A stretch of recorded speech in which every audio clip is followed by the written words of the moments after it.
9 ساڵە بڕیار لە دروستکردنی دراوە، بەڵام لە بینایەکی تەواو نەکراوی کۆن دەچێت. ئەمە نەخۆشخانەی 290 قەرەوێڵەی ڕانیەیە 9 ساڵ بەر لە ئێستا بە گوژمەی 107 ملیۆن دۆلار بەردی بناغی دانراو دەست بە دروستکردنی کرا، بەڵام قەیرانی دارایی ئەم پرۆژە استراتیجیای پەخخست.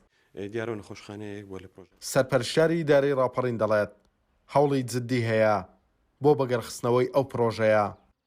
ئەوەی ئێمە ئاگادارین کە لەو ئامادەکاریانی کە بۆ بودجەی پرۆژە بودجەی هەرێمی کوردستان ئامادەکراوە، بودجەی پێویست تەرخان کراوە بۆ کەرتی تەندروستی لە سنووری ڕاپەڕین وە یەکێک لەو پرۆژانش کە گرنگی پێدراوەوە هەوڵ دەدرێت کە ئەو ساڵ بەگەڕ بخرێتەوە پرۆژەی نەخۆشخانەی 290 قەرەوێڵەیە بۆی ئومێد دەکەین کە لە ئایندەیەکی نزیکدا ئەو گرفتانی کە لە بەردەمی پرۆژەکەدا هەبووە ئەو گرفتە تەکنیکیانی کە هەبووە لەلایەن سەرۆکایەتی ئەنجومەنی وەزیرانەوە بە هەماهەنگی وەزارەتی تەندروستی وەزارەتی ئاوادانکردنەوە ئیدارە ڕاپەڕین چارەسەری تەواویان بۆ بدۆزرێتەوە.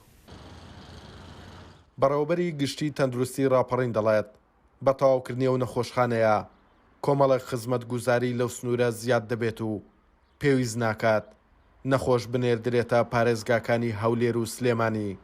تەواوکردنی و نەخۆشخانەیە کۆمەڵێک گرفت کۆمەڵێک خزمەتگوزاری لێرە زیاد دەبێت و گرفت کەم دەبێتەوە وای لێ دێت کە خزمەتێکی زیاتر پێشکەش بە هاوڵاتیان بکرێت. بەتەکید ئیدارەی ڕاپەڕین لە ڕووی بنیە تەحتیەوە بە شێوەیەک بینایەکانی بە شێوەیەک نیک ئێمە بتوانین تەواوی بەش و هۆبەکانی تێدا بکەینەوە بۆ خزمەتی هاوڵاتیان تێدا بکەین.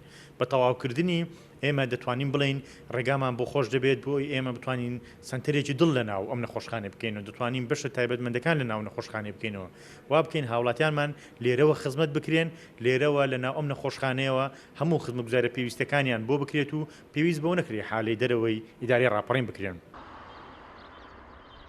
ئەم نەخۆشخانە تەواو نەکراوە، وەزارەتی ئاوادانکردنەوە جێبەجێکاریەتی و لەلایەن کۆمپانیایەکی تورکیەوە سەرپەرشتی دروستکردنی دەکرێت. تا ئێستا 160 کارەکانی لە ڕووی ئەندازیاریەوە تەواو بووە و وەک لێپرسراوانی سنوورەکەش دەڵێن بە تەواوکردنی نەخۆشخانەکە بەشێکی زۆر لە گرفتەکانی کەرتی تەندروستی لەو سنوورە چارەسەر دەکرێن. توانە عومەر، کورسات نیوز، ڕانیا.